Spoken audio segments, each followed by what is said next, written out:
Há um motivo pelo qual algumas pessoas jejuam por poucos dias e vivenciam resultados extraordinários, enquanto outras passam semanas em jejum sem enxergar qualquer transformação.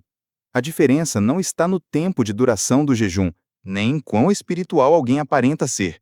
O segredo está em evitar 5 erros graves que a maioria dos cristãos costuma cometer. O inimigo já estudou os hábitos de jejum e sabe exatamente quais gatilhos usar para levar você a sabotar o próprio progresso espiritual. Neste exato momento, ele provavelmente está zombando dos cristãos que jejuam da forma errada, porque tem plena certeza de que isso não trará frutos. O primeiro grande erro cometido durante o jejum é falar constantemente palavras negativas que anulam justamente aquilo pelo qual se está jejuando. Sempre que você jejua, o poder de Deus se manifesta de maneira intensa em seu corpo e em seu espírito. Nesse período, sua atmosfera espiritual fica extremamente sensível, o que significa que palavras lançadas de forma descuidada não desaparecem no ar. Elas se transformam em declarações proféticas capazes de se materializar em sua vida. No mundo espiritual, as palavras ditas durante o jejum não são apenas comunicação, tornam-se forças criativas que moldam a realidade. É por isso que Provérbios 18, 21 alerta que a vida e a morte estão no poder da língua, e quem a ama comerá do seu fruto. Eis uma verdade séria. Sua resposta pode estar a apenas uma confissão negativa de distância de ser anulada. Basta olhar para a história de Zacarias em Lucas 1, 11 e 20. Esse homem buscava em oração e jejum, durante anos, o milagre de ter um filho.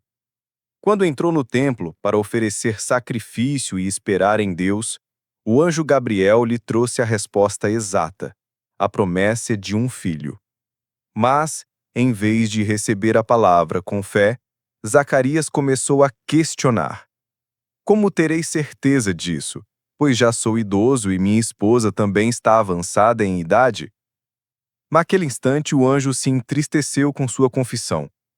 A resposta de Gabriel foi imediata e firme. Eis que ficarás mudo e não falarás até o dia em que estas coisas se cumprirem, porque não creste nas minhas palavras, que a seu tempo se realizarão. Zacarias perdeu a fala porque suas palavras negativas quase abortaram o próprio milagre que esperava. Compare isso com a reação de Maria em Lucas 1, 38, quando o mesmo anjo trouxe uma mensagem ainda mais impossível. Sua situação era muito mais complicada do que a de Zacarias. Mas, em vez de se opor, ela respondeu: Eis aqui a serva do Senhor. Cumpra-se em mim segundo a tua palavra. Eis a diferença. Um duvidou e perdeu a voz. A outra confiou e se tornou a mãe do Messias.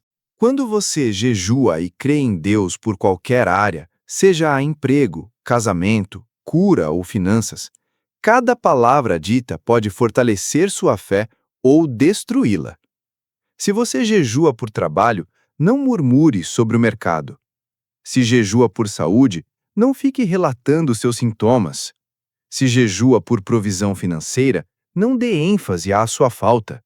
Aliás, muitas vezes, logo após o jejum, o inimigo volta para testá-lo na mesma área. Ele pode soprar as dúvidas como: você tem certeza de que Deus ouviu suas orações? Ou lembrá-lo de todas as vezes em que jejuou sem resultados. Em algumas situações, pode até usar pessoas para lançar palavras negativas e tentar fazer você concordar com elas, invalidando o seu jejum. Por exemplo, você pode estar crendo em Deus por um filho e alguém diz que isso é impossível no seu caso. No momento em que você concorda com essa visão negativa, está basicamente dizendo a Deus: não dê atenção ao que tenho pedido, porque a avaliação dessa pessoa é mais confiável do que suas promessas. Isso é traição espiritual. Ao acreditar nas palavras contrárias, em vez de se apegar à promessa divina, você neutraliza o avanço que esperava. Lembre-se, fé e medo são duas forças espirituais, e aquela em que você escolher acreditar será a que se manifestará. O segundo erro grave que compromete o jejum é permanecer em práticas pecaminosas. Nada corta o poder de um jejum tão rapidamente quanto o pecado.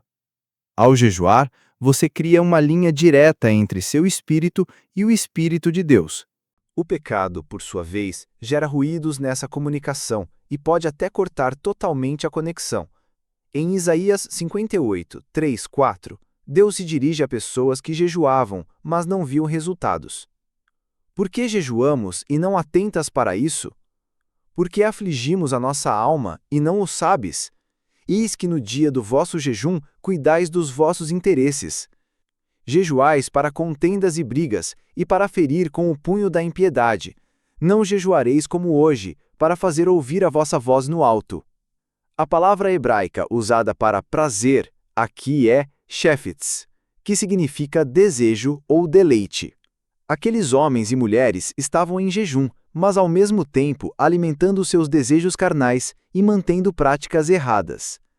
Em resumo, Deus lhes disse: sua voz não chega ao céu porque o estilo de vida de vocês contradiz suas orações. Guarde isso. Não é possível jejuar com as mãos sujas e esperar respostas puras. O pecado durante o jejum é especialmente perigoso porque dá ao inimigo a autoridade legal para impedir o seu avanço. Em 1 Pedro 5,8, somos advertidos de que o diabo anda ao redor, procurando a quem possa devorar. A palavra buscar no grego é zetem, que significa procurar com diligência, investigar cuidadosamente. O inimigo está sempre em busca de pontos de acesso legais na vida das pessoas, e pecar durante o jejum é como deixar a porta principal escancarada. Isso não quer dizer que você precise ser impecável para jejuar de maneira eficaz, mas sim que é necessário arrepender-se rapidamente quando o Espírito Santo lhe mostrar alguma falha durante o jejum. Em 1 João 1,9 está a promessa: se confessarmos nossos pecados, Ele é fiel e justo para nos perdoar e nos purificar de toda a injustiça. O terceiro erro perigoso é não cumprir os votos feitos durante o jejum. É comum que nesses períodos as pessoas façam pedidos e até promessas a Deus. O problema acontece quando essas promessas são feitas no calor da emoção espiritual e depois são ignoradas quando a resposta chega. Muitos jejuam por emprego e prometem a Deus que serão fiéis nos dízimos quando Ele abrir uma porta. Outros jejuam por cura e dizem que compartilharão seu testemunho para fortalecer vidas.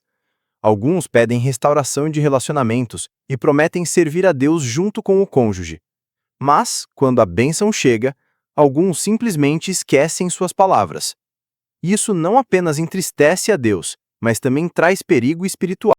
Em Eclesiastes 5, 4 a 6, encontramos um aviso sério. Quando fizeres um voto a Deus, não tardes em cumpri-lo, pois não se agrada de tolos. Cumpre o que prometeste. Melhor é não fazer voto do que fazer e não cumprir. A palavra hebraica usada para destruir aqui é shabal, que significa arruinar por completo. Isso mostra que, ao deixar de cumprir o que prometeu, Deus pode permitir que o avanço alcançado se perca. É por isso que muitas pessoas recebem respostas em seus jejuns, mas depois veem tudo desmoronar. Aqui está uma verdade essencial. Deus não exige perfeição, mas espera fidelidade. O segredo não é fazer promessas grandiosas para tentar forçar uma resposta de Deus. Ele já é amoroso e generoso, não precisa ser subornado. Se decidir fazer um voto, trate-o com a mesma seriedade que um contrato, porque no mundo espiritual é exatamente isso. O quarto erro fatal é encerrar o jejum antes da hora por causa da pressão. Uma das estratégias favoritas do inimigo é usar até pessoas bem intencionadas para convencê-lo a parar cedo. Dirão coisas como: você parece fraco, Deus não quer que você se machuque, ou você já jejuou o suficiente. Mas interromper prematuramente pode cancelar um avanço que estava prestes a acontecer. Em Daniel 10 vemos que o profeta jejuou 21 dias até que a resposta viesse.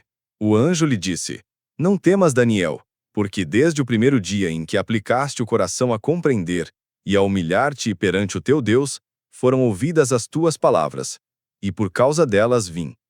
A resposta já estava liberada desde o primeiro dia, mas só se manifestou depois de 21 dias.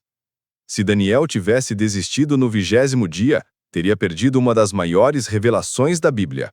O inimigo sabe quando sua vitória está próxima e fará de tudo para que você pare um pouco antes da conquista. O quinto erro mortal é jejuar com intenções erradas.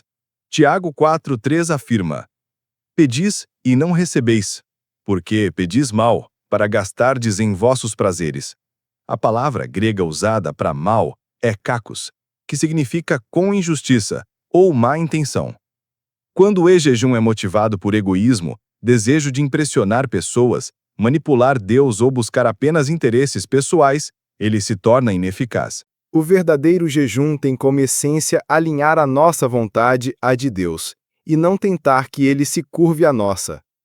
Isaías 58:6 mostra o coração do Senhor para o jejum.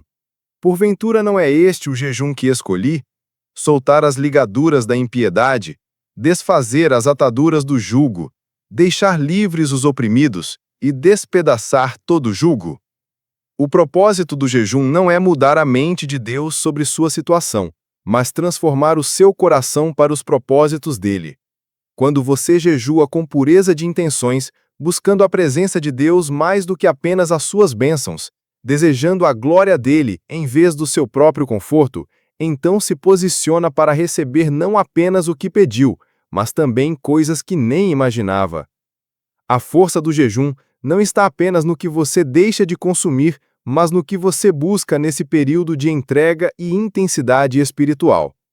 Trata-se de abrir espaço em sua vida para que Deus fale, haja e transforme não apenas suas circunstâncias, mas também o seu caráter. O jejum não é apenas uma prática de abstinência física, mas uma oportunidade profunda de conexão espiritual. Ele revela que a fé verdadeira depende da confiança e da pureza das intenções. Palavras têm poder, tanto para criar quanto para destruir, e nossa postura diante de Deus determina se os milagres se manifestam. Como Zacarias, podemos duvidar e quase perder bênçãos, ou como Maria, podemos aceitar e transformar nossa vida. Cada voto, cada atitude e cada palavra durante esse período é um reflexo do nosso coração. O inimigo procura brechas, mas Deus oferece misericórdia e direção. Assim, o jejum é uma jornada de alinhamento interior. Disciplina, fé, paciência e obediência se unem para moldar caráter, fortalecer esperança e preparar o espírito para receber mais do que pedimos, muitas vezes de formas inesperadas. A principal lição do texto é que a eficácia do jejum não depende do tempo ou da aparência espiritual, mas da postura interna. Evitar palavras negativas, abandonar práticas pecaminosas, cumprir promessas, perseverar até o fim e manter intenções puras são essenciais para que o jejum produza frutos. Deus não se curva às nossas exigências, mas transforma o coração daqueles que buscam a sua presença com sinceridade. A fé verdadeira se manifesta quando confiamos, mesmo diante do impossível, e quando nossas ações refletem coerência com nossas palavras e votos. O jejum é, portanto, uma ferramenta de transformação interior, fortalece a disciplina, purifica a mente e cria sensibilidade para ouvir e seguir a orientação divina. Ignorar esses princípios pode neutralizar milagres e atrasar a manifestação do que já foi prometido. Agora me diz, qual dos 5 erros do jejum você acha mais difícil de evitar na sua vida? E se você estivesse no lugar de Zacarias, teria conseguido confiar sem questionar? Escreve aqui nos comentários, eu quero muito saber. Curta o vídeo e se inscreva no canal para receber mais conteúdos que fortalecem sua fé e transformam seu coração. Ah, assista também ao vídeo que agora está aparecendo na sua tela. Até breve!